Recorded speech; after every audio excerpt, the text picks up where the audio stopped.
Avant l'exposition à Vannes de Maman j'ai peur, Sentier nous a reçus dans son atelier. Bonjour Sentier. Bonjour. Alors si j'ai bien compris, cette expo rassemble toutes les œuvres que vous avez faites durant cette année. Pourriez-vous nous dire ce que vous allez présenter à l'exposition de Vannes? Pas mal de peintures, des grandes, des petites, et puis aussi beaucoup d'objets, des sculptures assez grandes et moyennes, et des toutes petites. Je vais également montrer quelques photos, et puis aussi quelques ouvrages que j'ai édités à compte d'auteur, puisque j'écris aussi, l'écriture est importante pour moi, et j'aime beaucoup faire le lien entre les images et le texte. Moi, je suis convaincu en fait que l'univers entier dans lequel nous sommes est régi par la question du désastre. C'est-à-dire que tout va vers sa destruction, vers sa disparition, sa dislocation. Et je pense que c'est une notion première, fondamentale, qu'il ne s'agit pas... Alors, moi, je ne pense pas que ce soit une résistance au désastre, c'est plutôt un acquiescement, une affirmation de la question du désastre.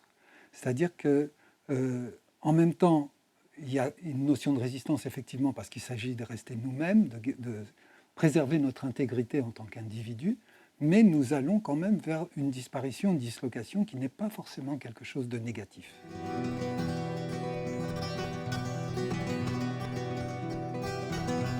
La rencontre ratée entre l'humain et le non-humain, pour moi, c'est de la faute des humains. Et c'est désastreux, effectivement. C'est-à-dire que le non-humain, j'ai en tête l'exemple de l'oiseau jardinier de Nouvelle-Guinée ou d'Australie, qui produit, à l'aide de différents branchages, différentes fleurs, différents matériaux, des éléments qui ont une valeur esthétique exceptionnelle, à nos yeux même d'humains. Donc on pourrait se dire que la production artistique n'est pas le propre de l'homme, forcément. Et je pense que le fait de croire qu'il n'y a que les humains qui sont capables de produire des événements esthétiques, c'est-à-dire des événements relatifs à la sensation du beau, par exemple, je pense que c'est une grave erreur.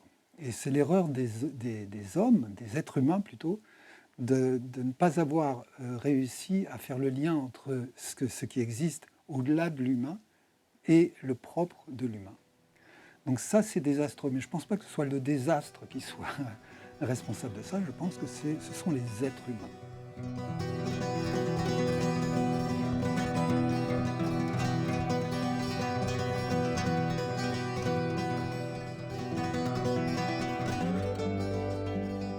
J'ai commencé à m'intéresser à cette question d'assemblage parce que je produisais des pièces que je ne finissais jamais, qui restaient à l'état de ce que j'appelais fragmentaire.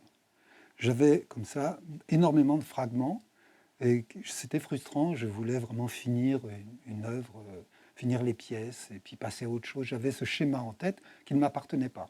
Et il y a eu un jour où je me suis dit, plutôt que de considérer que je me trompe en faisant ça, je dois plutôt penser qu'il s'agit de mon propre fonctionnement. Donc cette question de l'assemblage est venue parce que j'ai pris des fragments et que je les ai assemblés. Et j'ai commencé à réaliser beaucoup de pièces de cette manière. Après, ça a pris beaucoup d'ampleur. C'est devenu presque une sorte d'idée générale de mon propos.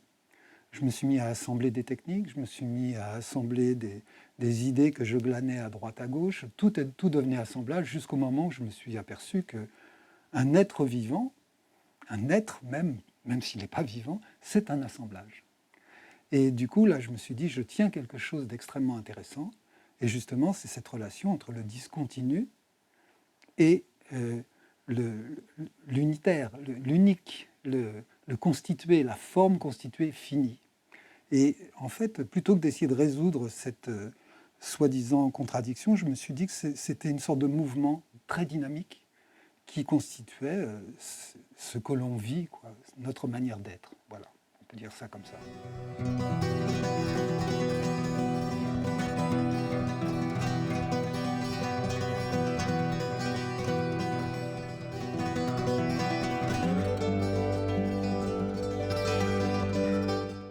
Je travaillais pour les théâtres nationaux sur Paris et puis également en province. Et puis la question de la sculpture, bien sûr, m'a suivi. J'ai une formation de sculpteur au départ. Et j'ai également, cette question de l'assemblage, bien sûr, a été associée à l'idée de sculpture. Et là, ce qui m'a intéressé ces derniers temps, c'était de récupérer des petites figures, notamment des jouets pour enfants, des petites figures, des petites figurines, et de les casser, un peu comme les petits garçons aiment bien casser. Peut-être je suis resté un peu petit garçon à ce niveau-là, et de réassocier des éléments entre eux qui n'ont rien à voir, quoi. Et cette question du disparate, d'assembler des éléments disparates entre eux, en fait, ça m'intéresse énormément parce que je crois que c'est ce qu'on vit tous les jours. Chaque être humain est une sorte d'assemblage d'éléments complètement qui n'ont rien, hétéroclites, qui n'ont rien à voir entre eux forcément. Et c'est le hasard qui fait que les choses se rencontrent.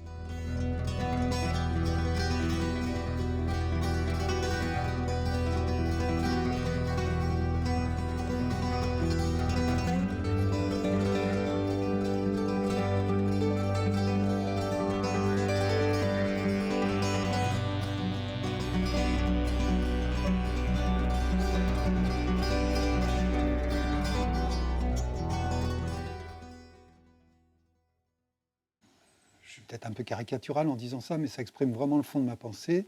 Je pense que l'art devrait être gratuit, que c'est un bien commun. Pour moi, l'art est un bien commun. Donc, à partir de ce moment-là, moi, j'ai toujours essayé de louvoyer, tout en tentant de préserver un propos qui cherche à construire une réelle autonomie individuelle au niveau de la pratique.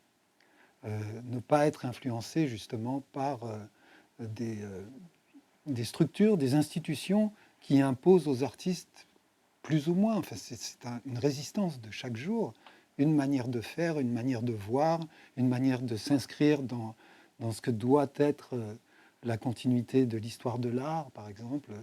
Donc j'essaie disons de ne pas être trop influencé par cette dimension-là. Bien sûr, je suis dans une culture, je suis impliqué dans cette culture occidentale.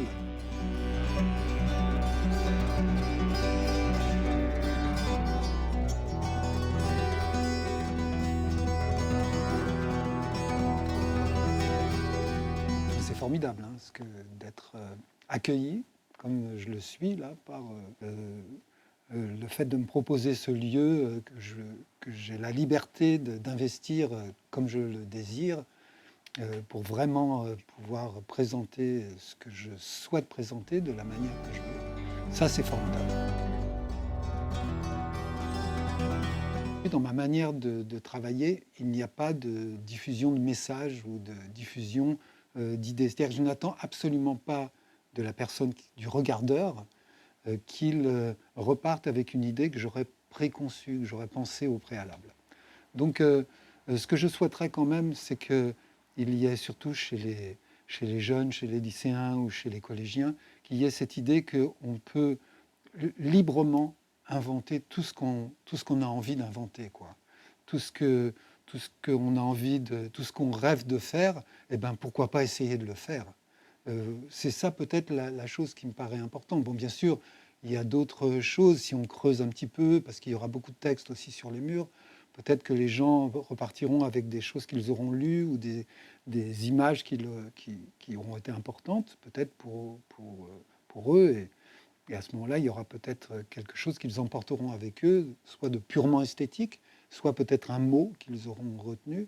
Mais personnellement, je n'attends pas qu'il y ait vraiment une idée ou deux ou trois idées qui soient comme ça inculquées dans l'esprit des gens. Non, je n'attends pas ça.